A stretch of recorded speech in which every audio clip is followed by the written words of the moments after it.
Good evening humans, Tyrannosaurusmoth here, and tonight we're taking a look at the WWE Ultimate Edition Kane figure from Mattel.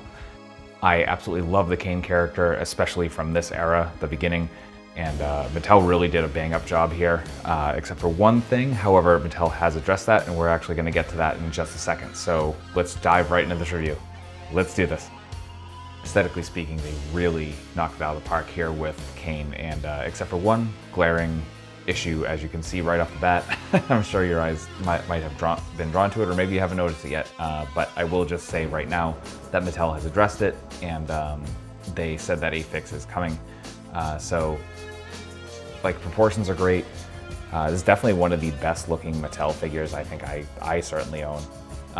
The one glaring issue though is that the elbow, or the right arm. So apparently there was a mix-up in communication somewhere down the line, and instead of making this whole arm just red, like cast in red plastic as the body is, for whatever reason it's cast in the like skin-colored plastic with red paint applied, and even then they just neglected the entire joint.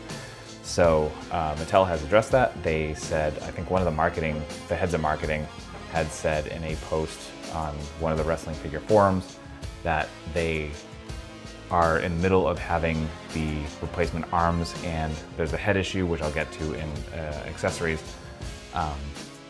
Those are going to be addressed, and once they're produced, they are going to give the go-ahead to contact Mattel's customer service, and they will be sending out free arms and heads to everyone who owns the figure.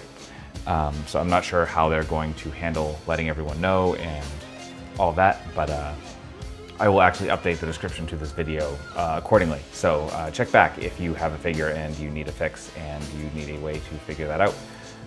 But beyond that, again, I love the shade of red. I love the way the paint is applied here.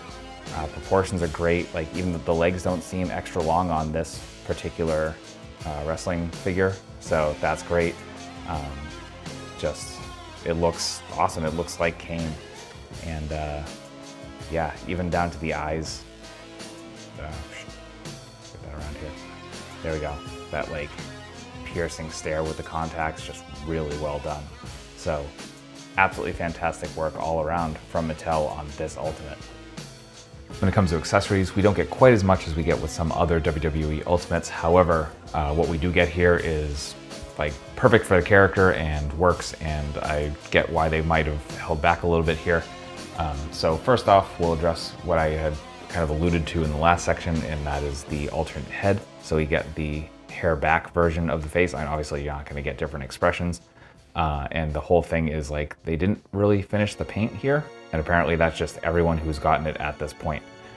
So this is one of the reasons we'll be getting replacement heads. So that's, again, fantastic of Mattel to do, so kudos to them. Then we get two sets of hands. We get, you know, the kind of gripping, grasping, kind of open punching hands right out of the box. And then we get the two splayed hands, one gloved, one not. And the gloved hands do have the actual details from the glove. They're just not black colored normal hands. Then we get the vocoder that he used on occasion towards the beginning, before they actually like just had Glenn use his actual voice. Just, you know, nicely molded, and nice silver plastic. Really matches my nail polish here. And then we get the World Championship belt, not unlike the one that came with the Stone Cold Steve Austin Ultimate we got earlier in the year, just with the black plastic, black leather on the real belt. This time, my lights aren't quite as bright in this review either, so you might be able to see more of the details there. And then finally, we get the cape, which Kane only wore on his very first appearance in a dark match, I believe, at some point. And, you know, there wasn't, you know, stories about it, and there's pictures online. But here now we actually get it to have with the figure, which is really, really cool. So that's accessories. Articulation-wise, we are getting what we've come to expect from the WWE Ultimate Editions, but just, you know, everything's nice here. Like really buttery smooth joints, which is really nice, and so we'll bring that up here. And our head is on a ball joint, so we get some really nice down, Not really any up whatsoever, partially because of the hair, so that just kind of is what it is. We get ever so slightest amount of tilt. Then we come down to the shoulders. We have butterfly joints, which are really generous actually, which is really nice. We get our arms, which come up almost to a Y pose. Then we get our bicep swivel. We get double jointed elbows, which is always nice. And then we get our hinge and swivel at the wrist. Diaphragm is a ball joint, which is always welcome. Not too much crunch, kind of barely any. And back's a little bit better, but not absolutely fantastic. But again, that's just kind of in line with what we get with these figures. And we get a swivel at the waist. We get our hips. We get really nice range there.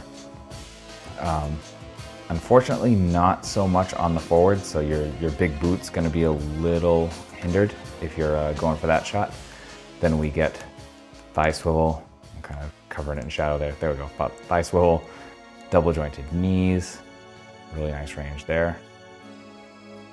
Then we get boot cut. We get our hinge here at the ankle, and really nice forward. These are actually smoother. I have not had to heat these up at all, so kudos to Mattel for making these a little bit easier to articulate right out of the box.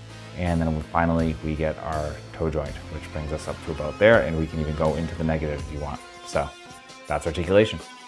Getting into size comparisons, here he is with some other wrestling figures, with some Hasbro,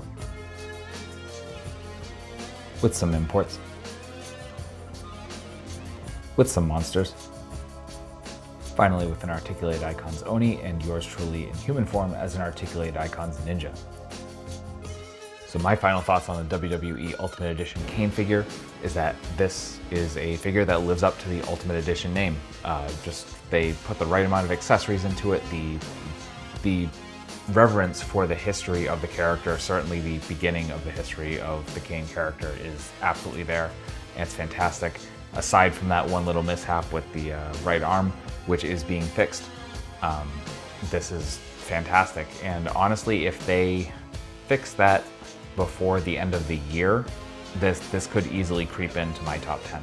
So, if you see this out in the wild or are able to pick it up on either ringsidecollectibles.com, Big Bad Toy Store, Entertainment Earth, any of those, then absolutely do so. And I will be linking to anywhere I can find this figure available or up for pre-order in the description below. So if you found this review entertaining and or informative in any way, please consider liking, commenting, subscribing, and possibly sharing. And if you want to help in other ways, such as buying merch or just playing my music on Spotify, I will have links to those in the description as well. So once again, ultra thanks to you for watching, and I hope you take care of yourself, take care of those around you, and most importantly, stay weird, simians.